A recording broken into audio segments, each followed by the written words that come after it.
Você já passou por algo que não escolheu, uma perda, uma limitação, uma situação que chegou sem pedir licença.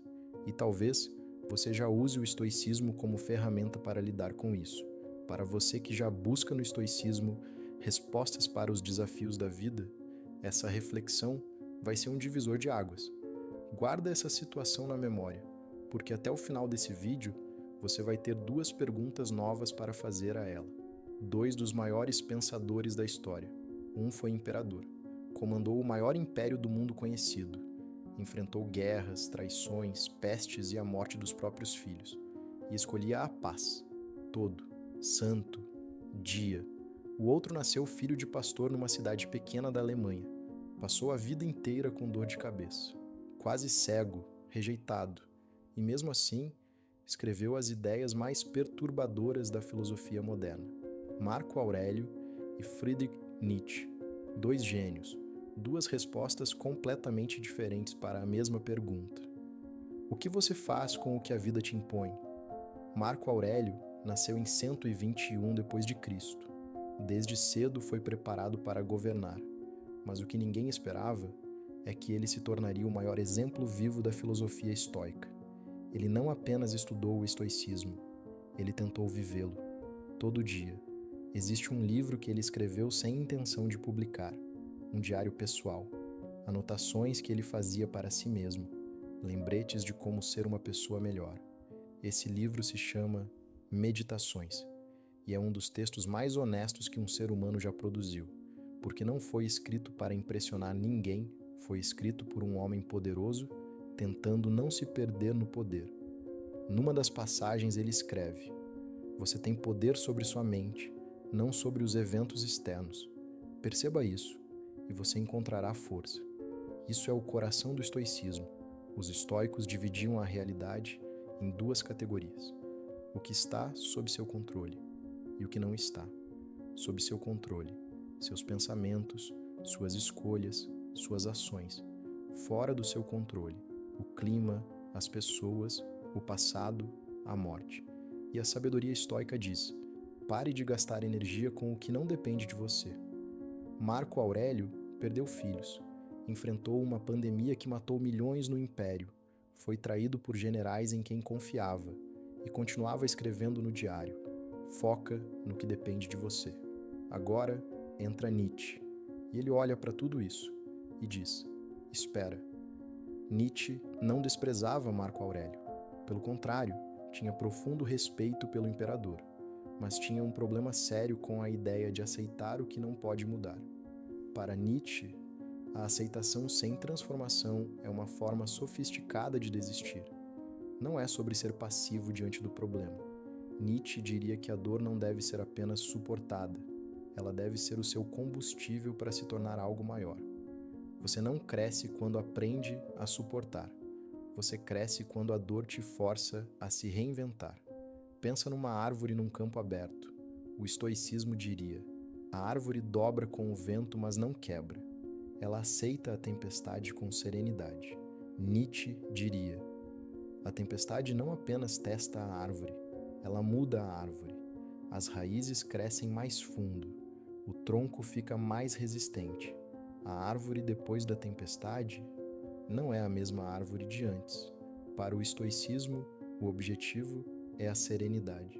Para Nietzsche, o objetivo é a transformação.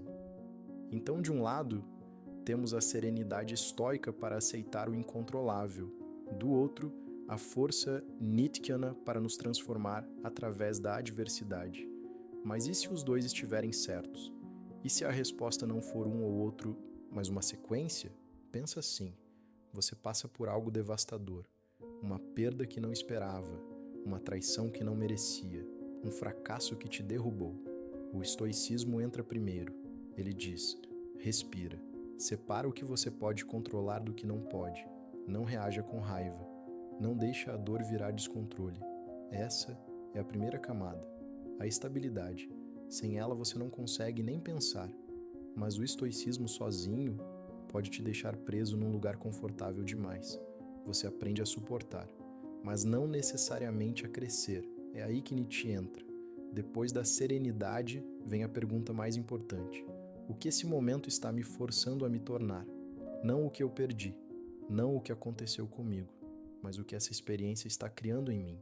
Marco Aurélio usava o estoicismo para não ser destruído pelo poder, para não se tornar mais um tirano arrogante, para manter a humanidade num cargo que corrompe quase todos.